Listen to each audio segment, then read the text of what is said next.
revolution will be live.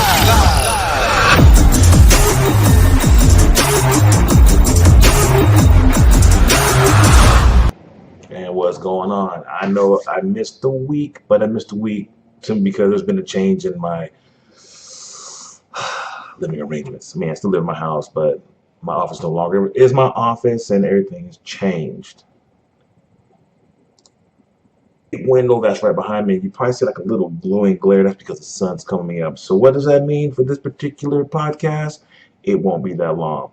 But I felt the need to go ahead and actually speak on not necessarily something that's like really hyper or uber important, but something was said that kind of got my goat a little bit. It pissed me off because this is something that I've been facing the majority of my life, at least that I would say that it mattered. And I've heard it, from my father, and I've heard it, just different things, and it's very disparaging, and to me, I use it as fuel. Now, I'm not gonna lie to you. When I heard this, man, I got super petty. I was like, man, I'm gonna message this dude on Facebook, and I'm going to go on YouTube, and I'm gonna blast this dude, and I'm gonna call him all kinds of facts and stuff like that. But I was like, Brian, that's like really immature, petty, and that's not how you roll. So I was like, you know what? I'm gonna leave a sarcastic but a comment that makes sense. And I did make it, I made a comment, and I said something to the degree, well, I'm kind of putting the carrot before the horse. Let's just get into it. So I was watching YouTube because I do that for content for one, and just to keep up on just miscellaneous things. It seems that YouTube is probably more up to date and more accessible than waiting until the 5 o'clock news, 9 o'clock news, or whatever. And, you get different perspectives, especially when it comes to sports. And then with the Antonio Brown, with that whole thing going on, I'm just trying to keep up with it. I mean, I've already come to the conclusion: anybody who gives away $40 million is stupid. I don't care if you're white, black, or indifferent. You're just dumb. That is basically saying that you feel that your career is not as important as your ego. So, but anyway, they weren't really talking about Antonio Brown. They were actually talking about Tyler Murray. Tyler Murray is like a short guy, very good guy, and this dude named Jason Whitlock, and I'm pretty sure people know him. He is a sports analyst, I believe ESPN, and he has his own show, Speak for Yourself. So there goes your little shout out there for my 10 to 15 people that are probably going to watch this podcast. But this guy's an American journalist, okay? And I was so angry, and I made a comment. He's probably never even played football or any other sport because he's a portly guy. It looks like he's enjoying life at this point, and probably got a big right arm or big left arm. And that's my petty. But anyway, so I was upset. And I was like, okay, so I did my research on, you always got to do research on people. And he did play football. He played football at Ball State University. Now, I tried to find some stats to see. They showed some stats which really didn't make any sense. I was like, well, this is probably not the right person. This is probably somebody else that I'm looking at because he was a lineman. So here's the thing.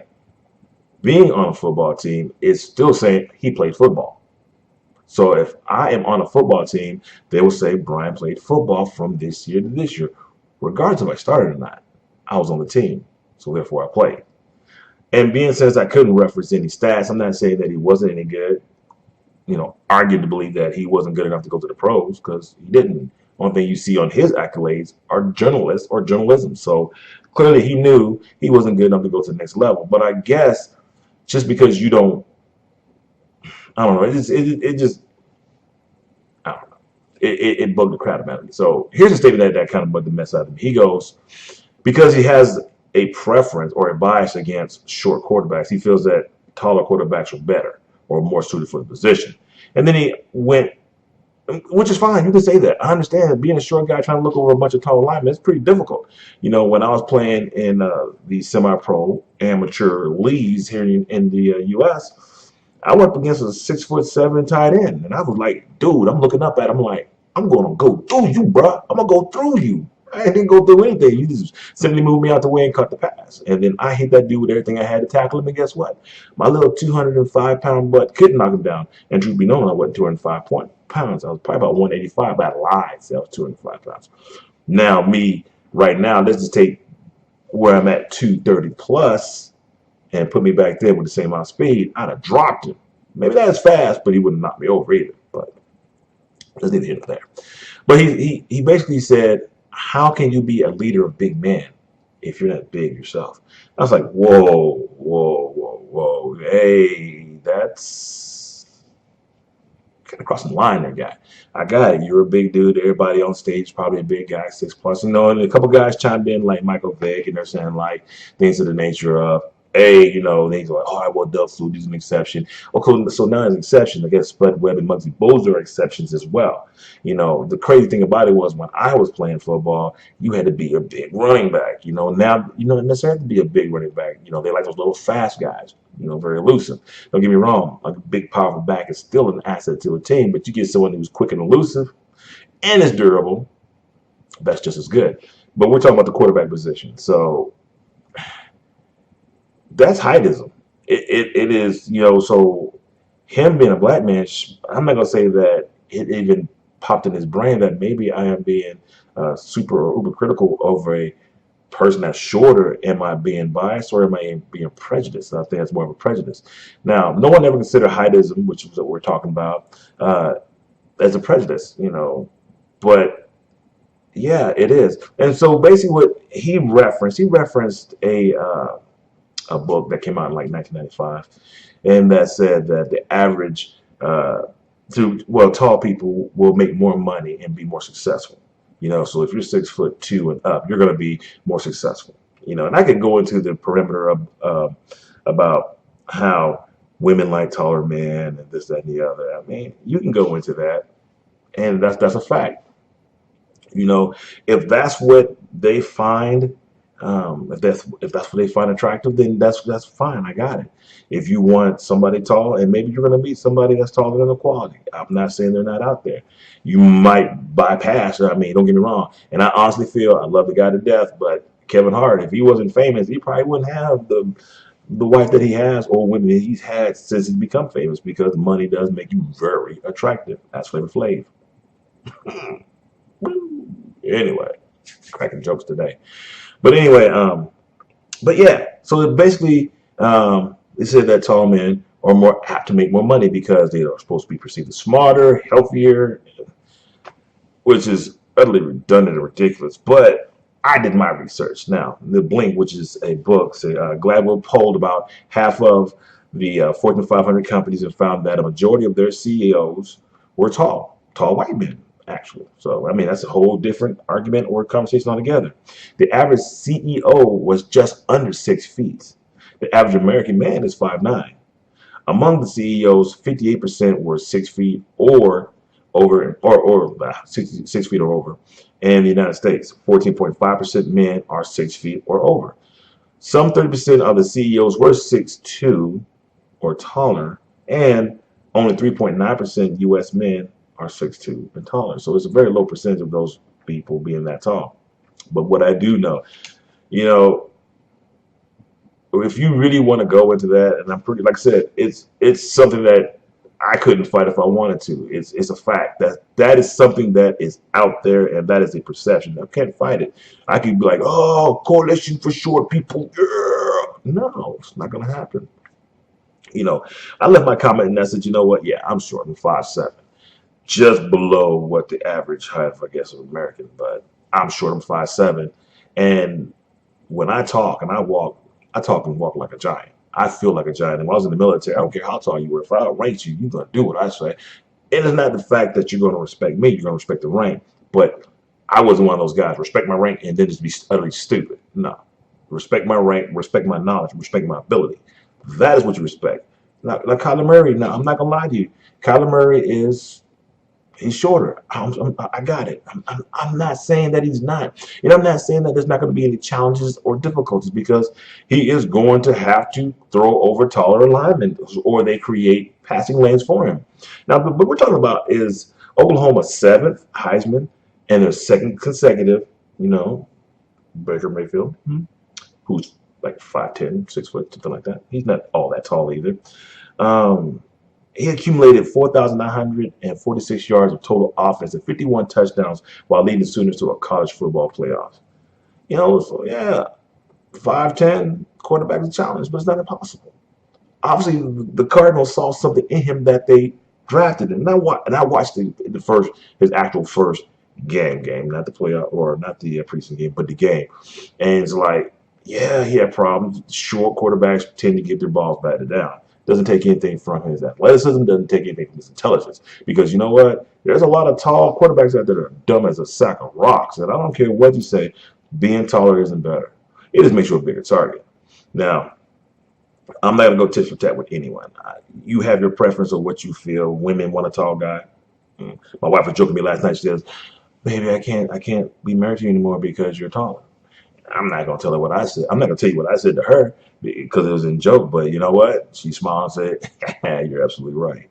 But it's a comment that I've made in the past that not necessarily that particular comment, but it's a comeback to say you can go ahead and choose height if you want to. There's a whole lot of broke tall dudes and a lot of guys who are short or short of stature that actually are more than what statistics say. And anything that you know about statistics, okay, is only measurable by the slice of the population that you're polling. Okay, so you can be biased to that particular. Oh, I'm gonna go to this college campus, and this is what I'm gonna poll. Or I'm gonna go over here. This is what I'm gonna poll. You know what? So yeah, I don't believe in that crap because sometimes people will set up their studies to benefit them. Got it. So here's the thing. I personally strongly. I mean, I don't even know why. I think that's why I kind of stopped watching because I used to watch, sports in the morning with Chris Carter, and Nick. But Chris Carter has rubbed me the wrong way, and I know this is totally up to something, but he has rubbed me the wrong way just due to his arrogance. He talks like he's the god of football. I mean, okay, let's look at your background, dude. It ain't squeaky clean. But hey, ain't nobody throwing rocks at you for the stuff that you did or what you overcame. But you quick to throw rocks at other people. I think that's like so far from hypocritical.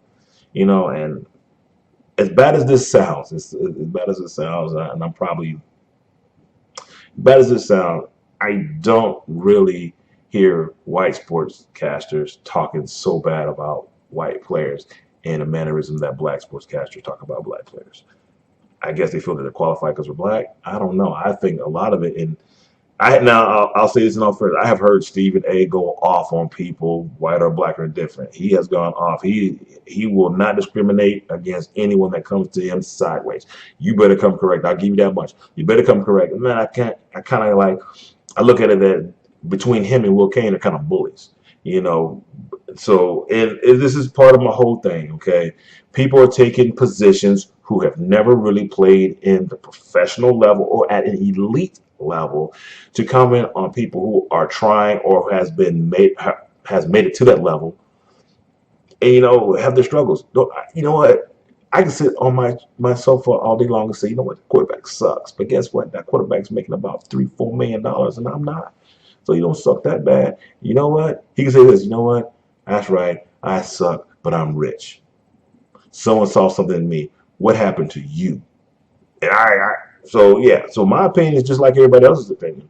I've competed at high levels at different sports, whatever. Never made it to the professional in the United States. I played at a professional level in Europe, but yeah, it's like going to Italy and playing basketball. You'll make some money, but it ain't U.S. money, and you're trying to always get back. But that's neither here nor there. So the only thing I'm saying is, I'm not going to make a mountain out of a molehill. I'm just going to say, you know what? That was a jacked up statement to say, Jason Whitlock. And personally, I can make fun of you and your weight. But you might say, well, I'll still be tall, but I can lose weight. You always be short. Well, that is true. That's true. But I'll always be a man of character and one of self-service because I joined the military to give you the ability to just speak the stupid stuff that you say. And oh, by the way, I have played at a high level. I can guarantee you I can take all the awards, all the trophies, all the plaques, all the medals, and line them up. I guarantee you won't even come close. I guarantee Stephen A's won't even come close. I'm not even talking about Will Smith or not Will Smith, but Will Kane, please. There's a whole lot of people who are competing at high levels that aren't professional, but probably have a better opinion than what you're saying. That's my rant. That's my 2 minutes. Psychologics has been off, but I'll be back with something more than just a little small rant. But I needed to get something on the table. I need to get something back because I did miss a week. So with that being said, hey, I've been putting out daily vlog, well, this is a daily vlog, two to three times a week vlogs on my fitness channel, and that's Type 2X Performance Fitness on Yahoo, Type 2 Performance X Fitness on Facebook, and then it's still Psychologics on Instagram. So with that being said, hey, if you want to get in shape, check out that channel. I'm posting workouts that I do. If you want to get entertained, stick to this channel. Tell your friend, share. And guess what? We're out of here. Still watching you, Whitlock. Grr.